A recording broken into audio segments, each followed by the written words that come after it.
جی بسم اللہ الرحمن الرحیم۔ السلام علیکم، آپ یوٹیوب چینل دیکھ رہے ہیں، میں ہوں مہشویب۔ جی مبارک ہو بھکاریوں کو ان کے آقا کا پہلا پیغام آ گیا ہے، پہلا حکم جاری کر دیا گیا ہے۔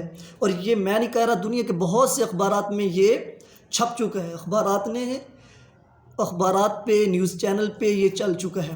جی وہ پیغام کیا ہے؟ انڈیا کے وزیر اعظم نریندر مودی اور امریکہ کے صدر جو بائیڈن کے درمیان ایک ورچوئل میٹنگ ہوئی ہے، 1 گھنٹے کی میٹنگ۔ اس ورچوئل میٹنگ کے بعد ایک جوائنٹ سٹیٹمنٹ جاری ہوا ہے۔ یہ سٹیٹمنٹ کیا ہے؟ جی یہ ہے کہ انہوں نے پاکستان کے خاتے میں دوبارہ سے دہشت گردی ڈال دی ہے۔ انہوں نے کہا ہے کہ پاکستان ایکشن لے دہشت گردی کے خلاف، اور اس کے ساتھ یہ بھی کہا کہ پاکستان میں ایسی پروکسیز ہیں جو دہشت گردی کو پھیلاتی ہیں آس پاس کے ممالک میں۔ پاکستان ان کے خلاف ایکشن لے، نہ صرف ایکشن لے بلکہ سخت ایکشن لے۔ پاکستان ان کے خلاف ایکشن نہیں لے رہا۔ یہ جی حکم آیا ہے آقا کی طرف سے بھکاریوں کو، یہ ہمیں اپنے آقا امریکہ کی طرف سے یہ حکم جاری کر دیا گیا ہے۔ جی جیسے پہلے حکم جاری کر دیا جاتا تھا، اب بھی ویسے ہی جاری کر دیا گیا ہے۔ جیسے ہی حکومت چینج ہوئی، ان کی حکومت آئی، سب سے پہلے ابھی تیسرا دن ہے ان کی حکومت کو، تو آقا کا پیغام آ گیا ہے۔ اب دیکھنا یہ ہے کہ جیسے عمران خان ان کے خلاف ڈٹ کھڑا ہوتا تھا، اب شہباز شریف بھی ویسے ہی جواب دیتا۔ وہ کہتا تھا کہ فاشسٹ انڈیا ہے، وہ کہتا تھا کہ اقلیتوں پہ ظلم انڈیا کر رہا ہے، وہ یہ کہتا تھا کہ کشمیریوں کے حقوق کی پامالی انڈیا کر رہا ہے، انڈیا دہشت گرد ہے۔ اس نے اپنی 9 لاکھ فوج کشمیریوں پر مسلط کر دی ہے کہ وہ فوج کشمیریوں کو دہشت گردی کے نام پر، سرچ آپریشن کے نام پر انہیں ذبح کر رہی ہے۔ وہ یہ کہتا تھا کہ امریکہ کی پالیسیز کی وجہ سے اس خطے میں دہشت گردی ہوئی۔ وہ یہ کہتا تھا کہ امریکہ کی پالیسیز غلط ہیں۔ وہ یہ کہتا تھا کہ دہشت گرد ہم پیدا نہیں کر رہے، ہم نے دہشت گردی کو بھگتا ہے۔ جی ہاں، ہم نے 80,000 جانیں تو ہم نے اٹھائی ہیں، ہم تو آپ کی وکٹم تھے، آپ کو شکریہ ادا کرنا چاہیے۔ دہشت گرد انڈیا ہے، ہم انڈیا نہیں ہیں۔ اب دیکھنا یہ ہے کہ اب بھکاری اپنے آقا کو کیا جواب دیتا ہے، غلام کی طرف سے آقا کو کیا جواب دیتا ہے؟ ویسے ہی جواب جاتا ہے جس کی ہم توقع کر رہے ہیں۔ سنا ہے کہ وزیر اعظم صاحب رات کو لیٹ سوتے ہیں، صبح جلدی آتے ہیں، چھٹیاں انہوں نے ختم کر دی ہیں، لیکن ابھی تک ہم اس کی انتظار میں ہیں کہ کب وہ جواب دے۔ جب عمران خان کی حکومت تھی، انہوں نے یہ جرت نہیں ہوئی کہ یہ کہیں، کیونکہ انہیں پتہ تھا وہاں کے وزیر اعظم کا ریئیکشن آئے گا، سخت ریئیکشن آئے گا، پوری دنیا اس کو چلائے گی، پوری دنیا میں اس کا موقف سنا جائے گا، بدنامی ہماری ہوگی۔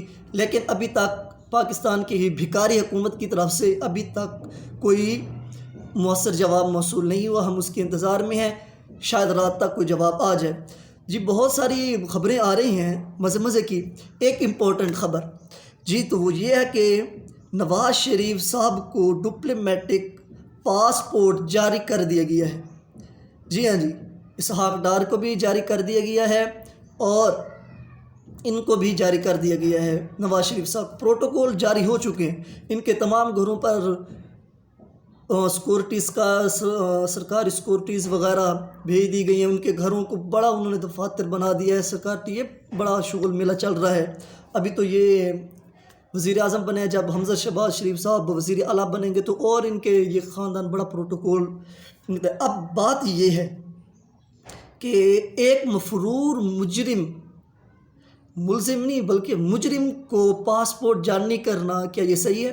اب بھی کوئی عدالت لگے گی رات 12 بجے یا دن کے وقت کہ ایک مفرور مجرم کو پاسپورٹ جاری کر دیا گیا، جاؤ کہ تم گھومو دنیا میں جہاں مرضی گھومو۔ آج تک تاریخ میں ایسا نہیں ہوا کہ کوئی مجرم پاکستان سے نکل کر دوسرے ملک گیا ہو جہاں پاکستان کا قانون بھی لاگو نہیں، صرف 50 روپے کے اسٹامپ پہ۔ اب اس کو پاسپورٹ جاری کر دیا گیا ہے، وہ جب چاہے جہاں پھرے، جب چاہے وہ پاکستان آئے، اس کو یہ پروٹوکول مل چکا ہے۔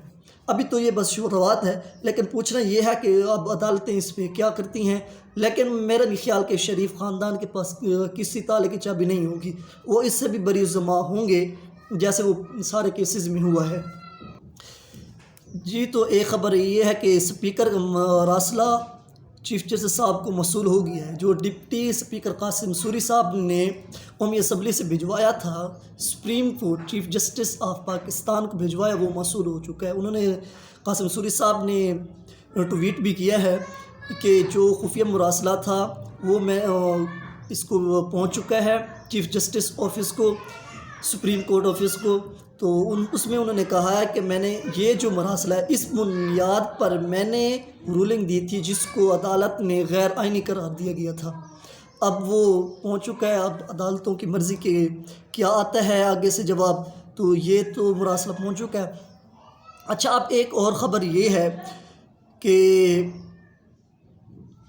پاکستان میں جب بھی کوئی حکومت چینج ہوئی ہے تو دیکھیے وہ اخلاقیات کیسے گر جاتی ہیں. اب شوکت خانم کسی کے باپ کی جاگیر نہیں. اب شوکت خانم ایک ہسپتال ہے جہاں کینسر کے مریضوں کا علاج ہوتا ہے، امیر غریبوں کا علاج ہوتا ہے، اس کے فنڈنگ سے کسی کا گھر بھی نہیں چلتا. اب ہوا یہ ہے کہ پنڈی میں شوکت خانم ہاسپٹل کے بینرز لگے ہوئے تھے جس پہ انہوں نے لکھا ہوا تھا کہ اپنی زکوٰۃ صدقات اور آپ اپنے جو چندے ہیں وہ شوکت خانم کو دیجیے، ان بیمار بچوں کو دیجیے جو کینسر سے مر جاتے ہیں. تو جی یہ حکومت میں آتے ہی انہوں نے وہ بینرز اٹھوانا شروع کر دیے اور سرکاری گاڑیوں میں وہ اس کو اتار رہے ہیں، لے کر جا رہے ہیں. یہ جی بدلہ لیا جا رہا ہے ہسپتال سے کہ یہ ہسپتال پتہ نہیں، مجھے سمجھ نہیں آ رہی کس قسم کا بدلہ لیا جا رہا ہے عمران خان صاحب سے. یا تو ان کے حساب سے کوئی لیتے پھر تو ہے، لیکن یہ ہسپتال سے بدل لیا جا رہا ہے. یہ دیکھیں جی ان کی گھٹیا سوچ یہ شروع ہوئی ہے. اچھا جی اگلی خبر ہے جی جو سوشل میڈیا پر جو ٹرینڈ چل رہے ہیں، جن لوگوں کو گرفتار کیا جا رہا ہے اور جن کو گرفتار کیا جا چکا ہے ان سے کسی بھی قسم کی ایسی کوئی بھی چیز موصول نہیں ہوئی. یہ FIA کے ذرائع نے تصدیق کی ہے کہ یہ لوگ پولیٹیکل ٹرینڈ میں تو شامل ہیں لیکن اداروں کے خلاف، فوج، عسکری 11 ان کے خلاف جو ٹرینڈ آ رہے ہیں ان کا یہ حصہ نہیں ہے. عمران خان کی لیگل جو قانونی ٹیم ہے انہیں حکم جاری کیا گیا ہے کہ انہیں قانونی تحفظ دیا جائے، انہیں بیک اپ دیا جائے، لیکن جو لوگ ابھی تک گرفتار ہوں ان سے کسی ایسی کوئی بھی خبر ان کی طرف سے نہیں آئی، اداروں کی طرف سے، کہ وہ اداروں کے خلاف جو ٹرینڈ چل رہا ہے اس پہ وہ شامل ہوں. اچھا میرا جو اس میں انالیسز ہے یہ لوگوں کا غم و غصہ ہے، یا تو یہ ہو سکتا ہے یا یہ پاکستان کے مخالف جو ان سے دشمن انالیسز وہ یہ ٹرینڈ چلا رہے ہیں فوج کے خلاف. کیونکہ عمران خان صاحب نے تو پہلے بھی کہہ دیا ہے کہ یہ پاکستان کی فوج کے خلاف کسی قسم کی کوئی بات برداشت نہیں ہوگی، ہم اس کے خلاف کوئی بھی بات نہیں کریں. انہوں نے کہا ہے کہ فوج پاکستان کا اثاثہ ہے، پاکستان کی حفاظت کی ذمہ داری انہوں نے اٹھائی ہے، ان کی حفاظت کا بیڑا فوج نے اٹھایا ہوا ہے. اگر ہم فوج کے خلاف کوئی بات کریں گے اس کا مطلب ہم پاکستان کے خلاف بات کر رہے ہیں. تو مجھے یہ لگتا ہے کہ اس پہ دشمن عناصر اس کو پیچھے سے چلا رہے ہیں اور پاکستان تحریک انصاف کے لوگ تو اس پہ غم و غصہ پایا جا رہا ہے، تو وہ بھی انجانے میں اس کے ٹرینڈ میں حصہ لے رہے ہیں. ایک تو یہ آیا ہے. اچھا دوسرا جو اب میچ شروع ہوا ہے پشاور میں جو جلسہ ہونے جا رہا ہے، تو ذرائع تو یہ بتا رہے ہیں کہ یہ ایک تاریخی ساز جلسہ ہوگا. جیسے ہم نے اتوار کے روز دیکھا تھا بغیر کسی انتظام کے جو عوام نکلی، اب وہ کہتے ہیں کہ پشاور میں جو جلسہ ہونے جا رہا ہے یہ تاریخی ہوگا.